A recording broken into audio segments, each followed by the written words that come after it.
And then lastly, play the full audio question. This is Margaret Schmidt. I'm really looking forward to hearing your group. You look very professional, so I expect that you're going to sound really good. Thank you for the great posture.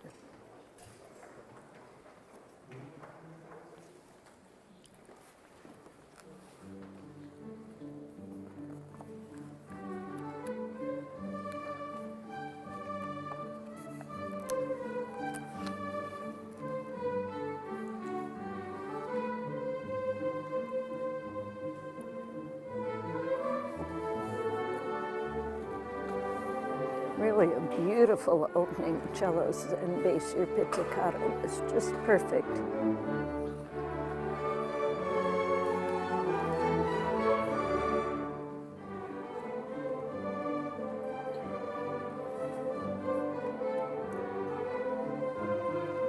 Be careful with the little melody at 16 when it changes, especially measure 19. Set those notes down. They were a little too accented for the character you've been going.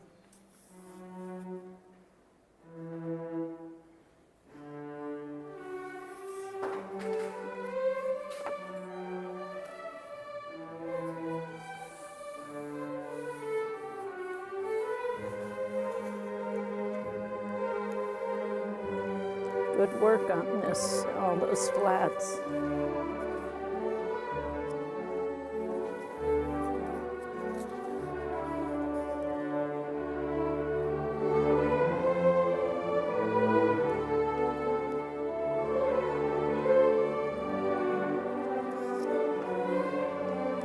Good, in measure 57 violas, you could come out more.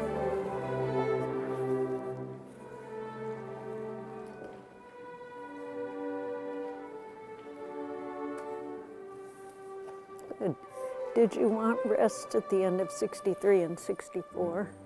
If you had a reason for doing it, that's fine. I just wondered if maybe you didn't save your bow enough to be sure you carried this sound through.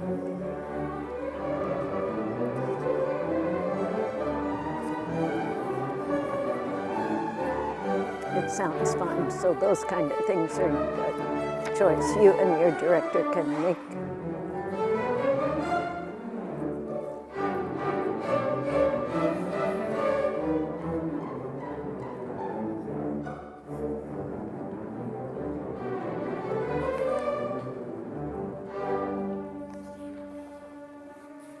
Good work. That's a challenging section with a lot of accidentals.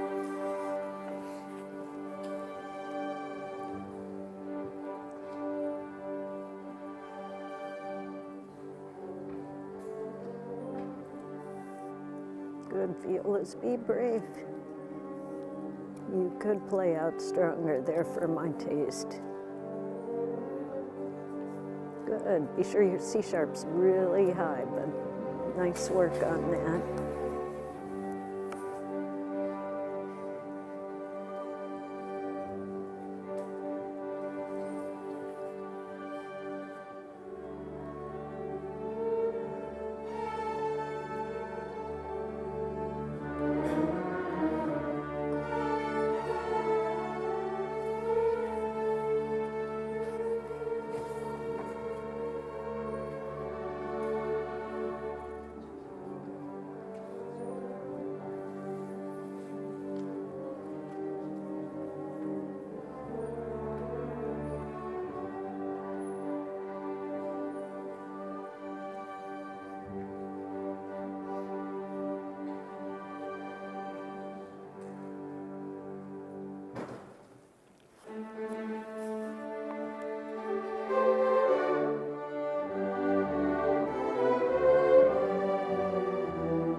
Make sure you get to the frog for those long notes so that they can keep growing. Crescendo on this to sustain the line through. crescendo, and then you can set this one down. Sustain that B all the way through.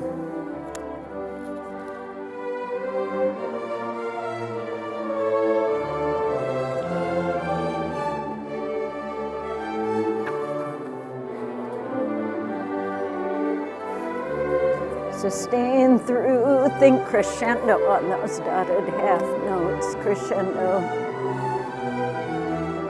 Crescendo that one. Everybody keep that sustaining through.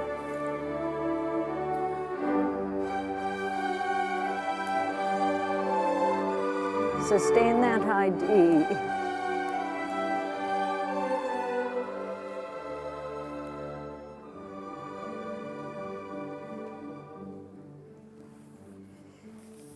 Yeah, see if the last note in measure 166, you can really keep that.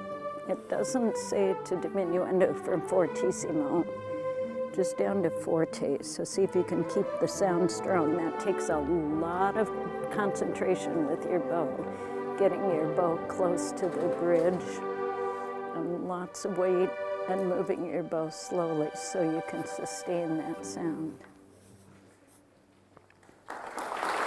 Really beautiful job playing.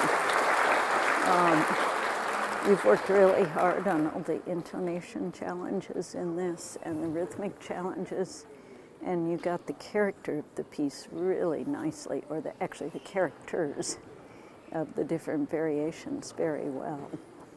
Be sure that, or your next challenge, I think, is really to work on long notes, sustaining them through the note.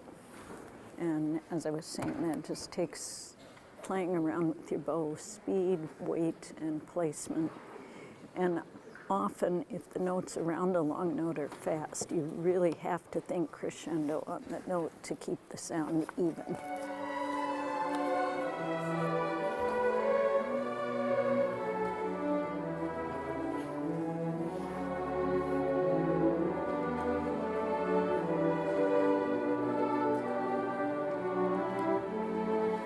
Here's a place of violins and violas, just to be a little more artistic with your bow use. You might think about getting a little closer to the fingerboard, use less weight in your bow when you've got the accompanying line at measure 3. When you take the melody, you need to be the prominent one, of course, but this might be a good piece to play around with bow weight and speed and placement and see what different colors you can get.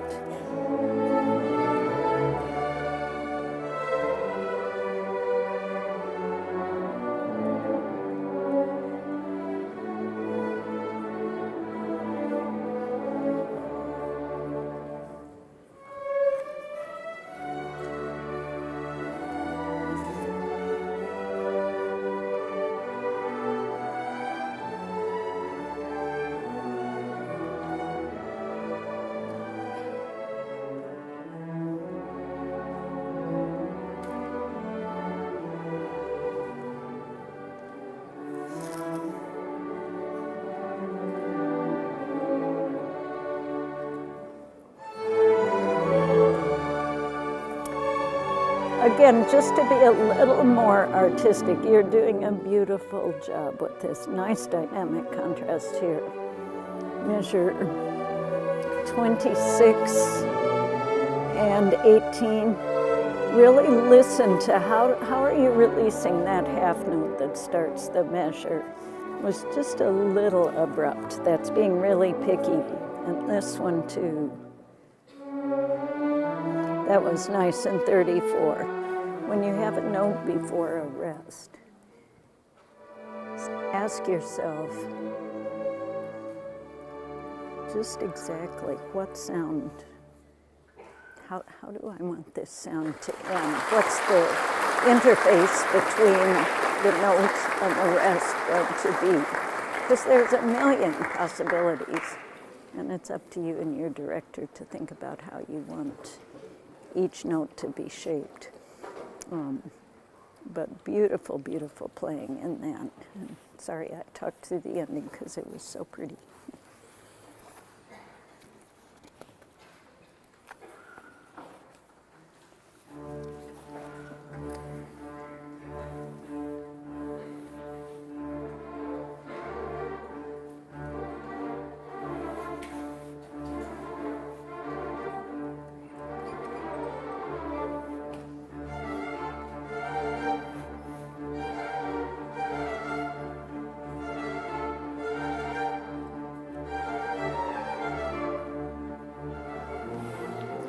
Nice work on dynamics through here.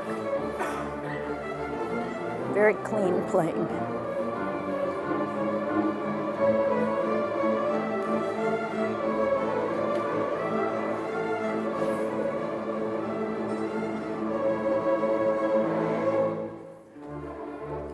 There's another one. How would you like to release that note before B?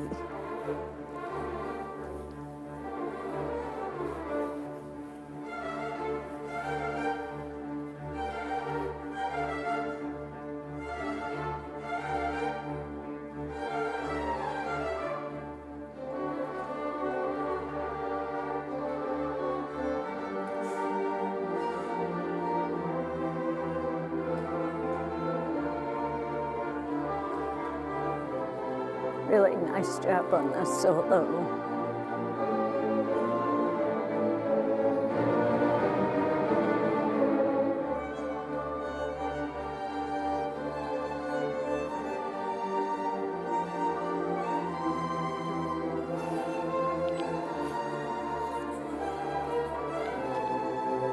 Good for you. I can actually hear all the notes on the run.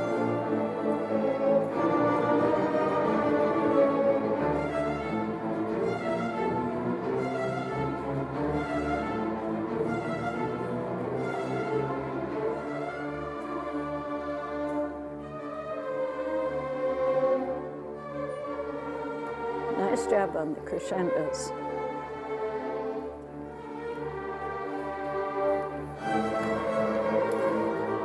Violins. Don't have measure numbers. 4 after D starting there. Be sure you're doing those pickups closer to the frog so you have enough bow for the dotted half note.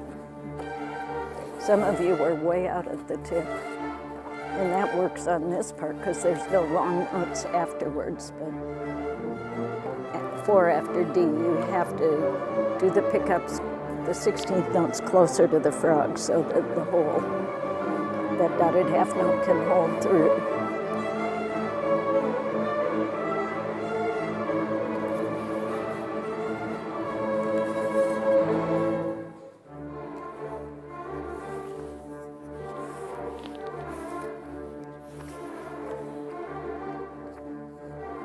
Really an exciting sound you're getting. This is such an exciting piece.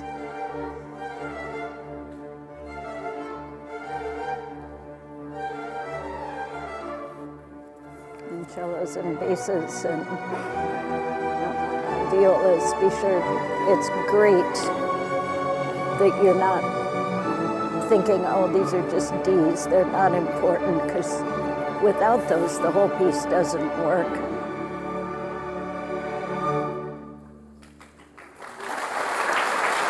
Really, really exciting performance. Congratulations. What I was saying is cellos and basses, you don't, and sometimes violas, you've got those 8th notes, they just go and go and go. But you are hanging in there and concentrating on them and keeping them nice and crisp and steady. And that's so important for the piece, because without that constant bump, bump, bump, bump, bump, bump, bump, bump, the piece doesn't work. So thank you for staying focused on that, because the violins get the fun part, but you really made your part important and helped hold the piece together.